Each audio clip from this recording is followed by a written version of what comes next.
ए बुहारी त सुतेर बसिराखी रहेछन्। थाकिन होला, म आफै गएर पकाउँछु। हेर्नु न, म त आज त सुतै भएछु। मम्मी के पकाउँदै हुनुहुन्छ? के भएन, कहिलेकाहीँ भइहाल्छ नि।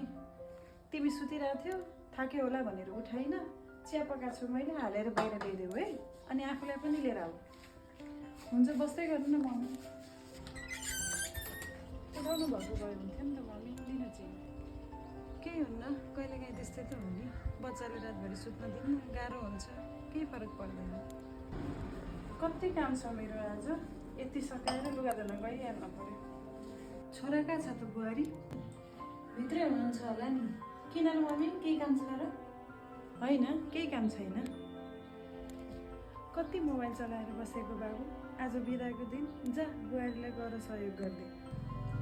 हुन्छ मम्मी, म गइहाल्छु, नरिसाउनु न। खै छोडा न, म सुकाइदिन्छु। कहाँबाट सम्झिनु भयो नि आज काम गर्नलाई? कसले सिकायो भन्नु त? के गरिरहेको तिमी? खाना बनाउनु भएको अब। तिमी गएर रेस्ट गर, आज बिदाको दिन म पकाइदिन्छु। पकाउन नि आउँछ र हजुरलाई? साँच्चै पकाउनुहुन्छ र?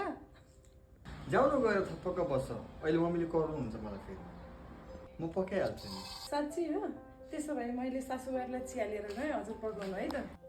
बाबुले खाना बनाउँदैछ बुहारी, कस्तो चाहिँ बनाउँछ होला है? जस्तो भयो नि खाइदिन पर्ला नि है।